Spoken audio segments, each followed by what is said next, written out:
Notizie preoccupanti sempre di più da parte della Zanussi, come diceva lei praticamente una Fiat che chiude qua a pochi chilometri da casa.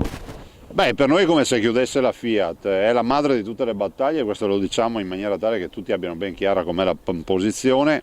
Ho sentito anche ieri sera Deborah Serracchiani, siamo assolutamente in sintonia tra governatori, ma anche la volontà di dire una cosa importante, che dietro a questa nuova paventata riduzione del personale si nasconde fino in fondo, ormai lo si legge, la volontà di dismettere del tutto la presenza di Electrolux nei nostri territori. Così per noi non sarà. Capiamo le difficoltà del sistema paese che non è in grado di creare le condizioni fino in fondo, prova ne sia che Electrolux ci annuncia nuovi insediamenti o nuove linee che vanno in Ungheria e in Polonia. Sappiamo di avere il 68,5% di tasse di media di pressione fiscale contro una media europea del 46%, però non esiste che si metta in discussione la presenza di una realtà come questa nel nostro territorio. Noi faremo la nostra parte, la stiamo facendo nel limite del possibile, visto e considerato che non abbiamo competenze di legge per fare nuove leggi o per fare interventi su cuneo fiscale, che sono quelli che servono per la diminuzione della pressione fiscale e creare condizioni perché questa impresa resti qui.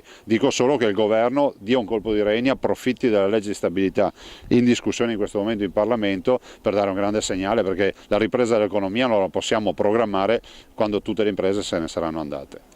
Nella Serracchiani fate fronte comune, quindi Veneto e Friuli, chi altro si può tirare dentro in questa battaglia? Guardi, io e Deborah, il presidente Serracchiani, siamo assolutamente in totale e piena sintonia su questa partita. E il problema del Friuli Venezia Giulia è il problema dei Veneti, il problema dei Veneti è il problema del Friuli Venezia Giulia. Non ci stiamo alla guerra tra poveri, non è che salvando i lavoratori di Susegana e facendo licenziare quelli di Porcia si risolve il problema o viceversa.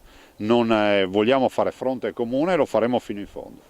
Per quanto riguarda Electrolux è scandaloso quello che sta accadendo, ci dicano con chiarezza che vogliono dismettere la loro presenza in Italia, nelle nostre regioni, per noi è come se chiudesse la Fiat a Torino. Ho sentito anche ieri sera Deborah Serracchiani, siamo totalmente in piena sintonia. Il problema del Friuli Venezia Giulia per Electrolux è il problema dei Veneti e il problema dei Veneti per Electrolux è il problema del Friuli Venezia Giulia. Niente guerra tra poveri, capiamo le difficoltà delle imprese che in un sistema paese come quello italiano, che non riesce a creare le condizioni per le imprese, le fa scappare.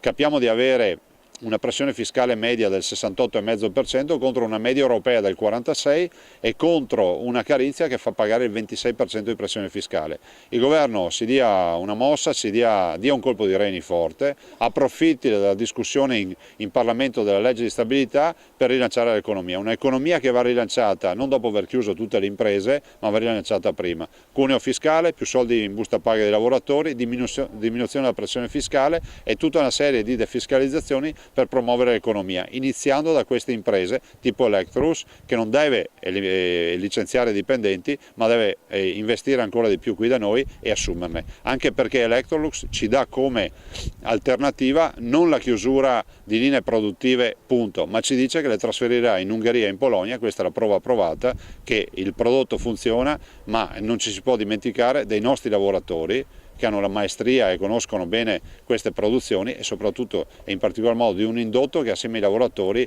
vive di questo comparto. Ma li capisco fino in fondo, guarda,